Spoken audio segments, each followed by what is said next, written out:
Alrighty, good morning to you all. Happy Sunday, January 26th, 2025. Hope you guys are all doing well out there.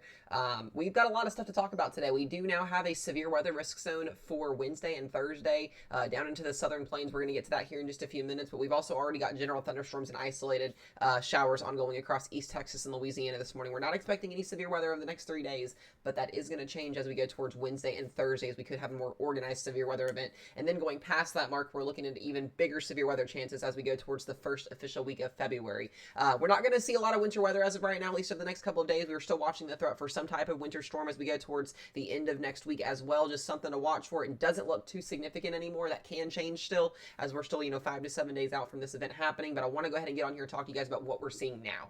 And what we're actually looking at here on your screen is going to be the satellite imagery. This is our upper level water vapor imagery. Kind of shows us where the moisture is at across the United States. And you can see this subtropical wave that is sitting over here up into portions of Texas here, into the outside of the West Pacific Ocean here as well, or Eastern Pacific Ocean, I should say, moving into Texas and moving into the Gulf of Mexico. This is a little bit of a stream of moisture that's going to cause some showers and some thunderstorms today as we go through the afternoon hours and into the overnight hours, and this will move through into Louisiana, into Mississippi, and Alabama later on tonight. Now, all this up here, most of this is not actually reaching the surface. This is just general broad clouds that we're seeing up here into portions of the high plains, the Ohio Valley. But what you see on the left side of your screen over here is going to be this upper level low, and this is what's going to bring our next severe weather event as well as our winter storm event that could be happening later on next week, and we'll get to that here in just a second. Now, I did mention to you guys that we do have a chance for showers and thunderstorms today across Texas here in Louisiana, Mississippi, and Alabama, and southern Arkansas through this morning and this afternoon.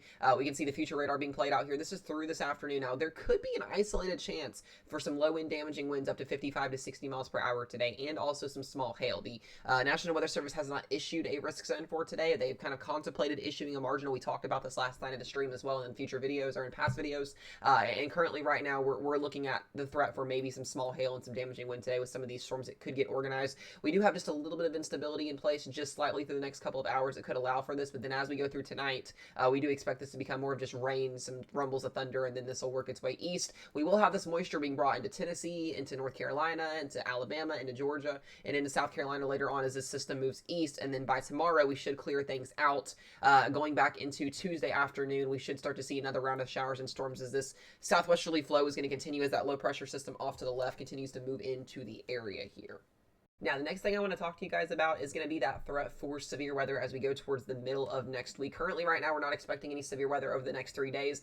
The SPC Storm Prediction Center has now issued a day 4 and a day 5 outlook for Wednesday and Thursday. And when we get these risk zones that are issued more than 3 days out, they're only going to show either slight or enhanced depending on what they are. But we already have that level 2 risk in place here now for Central Texas on Wednesday. This will be a level 2 slight risk out of 5, so the categories go 1 to 5 on the severe weather scale. This is at a 2 out of 5 currently. We are expecting all modes of severe weather with this, more than a damaging wind threat and a hail threat than a tornado threat currently with everything that we're seeing.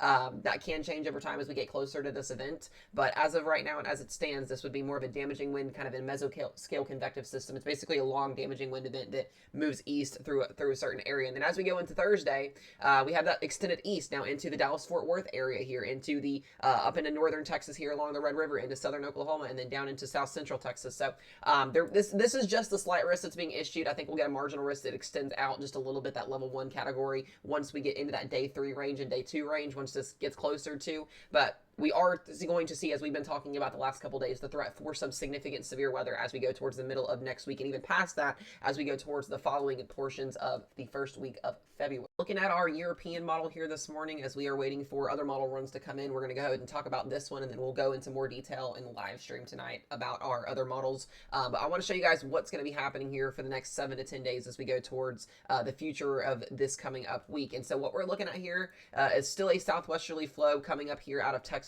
into portions of the Central Plains. This will start to move its way east as this low pressure system over here into portions of California moves its way east. We still have a zonal flow across majority of the Ohio Valley and into the deep south, allowing for warm air to build. Very calm weather, I should say. We're not expecting anything significant as of right now, but that low pressure system, as we've been talking about over here in California, is going to start to work its way east as we go through Monday and into Tuesday and into Wednesday. And as soon as this low pressure system basically rounds the base, that trough, gets into Texas here, and we start start to see that full-on southwesterly wind effect on Thursday. This is where that severe weather risk is going to happen. You got strong winds out of the southwest in the upper levels, the mid levels, and the lower levels, allowing for moisture transport as well as instability to come out of the Gulf of Mexico to give us that severe weather threat. And that is why the Storm Prediction Center has issued that level 2 slight risk on Wednesday and Thursday for central and southeast Texas, due to the fact that this trough is going to be moving in. We've also got a ridge that'll still be in place majority of next week over the higher plains and into the West Pacific, I should say. We'll have a subtropical jet stream, or not a subtropical jet stream, a polar jet stream that is still going to be moving across the northeast, where temperatures will still be below average across much of the Michigan Peninsula, into the northeast, into the northeastern Ohio Valley. We expect that's where we expect those below average temperatures to be at, and we'll still be very, very warm down here into Florida and into the deep south as well. Once this trough officially moves across the Four Corners here and into Texas and Oklahoma, it takes that negative tilt. This is where I'm more concerned about an organized, more significant threat on Thursday and maybe even into Friday here for a stronger severe weather threat across Texas and Louisiana. We're going to watch models and see what instability does with this, but this trough will basically move its way east across into the Ohio Valley, giving us some type of winter weather into New Mexico, into Colorado, into Kansas, into Nebraska, and then past that point, this will be moving into the Ohio Valley as we go into Saturday and Sunday, and then we start to enter more of a crazier weather pattern. We're going to have these big dips in the jet stream that are going to basically allow for more of a severe weather threat, especially as we go towards that first and second week of February. More chance of a polar vortex coming down as we go towards that second week of February. I do think we're going to see the return for cold weather, cold Arctic air once we get into February. It's just going to take some time to get in here. So if you're not getting snow right now, those chances will more than likely go up as we get closer to the middle of February. Now, here's what the preset map is showing over the next couple of days. Here we can see showers and thunderstorms, and then our more organized, robust severe weather event getting going on Wednesday and Thursday here, basically forming into one long line of thunderstorms that extends from Arkansas through Oklahoma and down into Texas, and then this would march across the east. A little bit of winter weather ongoing, some snow into western Kansas there, into eastern Colorado and northeastern New Mexico, and then that system basically kind of falls apart and works its way east. We might get some snow out of this as we go towards the northeast next weekend. We'll talk about that as that becomes more of a potential thing. And then past that point, look at this, guys. We get into the second and first week of February here, and we are just active with multiple storms coming in across the United States. Snow, severe weather, ice. We're going to talk more in depth on this as we get towards the end of next week, but I just want to put that on your radar that we are going to have the threat for significant severe weather, as well as the threat for another winter storm or two or three as we go towards time. Now, one more thing I want to look at here is going to be that instability. This is what we need for severe weather. Now, there is a little bit of instability today, as I mentioned, for hail and a low and damaging wind threat, even though the Storm Prediction Center has not issued anything on that. I think personally, there could be some isolated hail or wind with the threat down there. We get through Tuesday, we're not expecting anything, and then Wednesday, that instability returns where we had that slight risk out over south central Texas, and then going into Thursday, that instability maximizes along that cold front that moves through across East Texas. And then as we get into Louisiana and Mississippi on Friday, we could have a low end marginal, maybe slight risk for severe weather if things continue.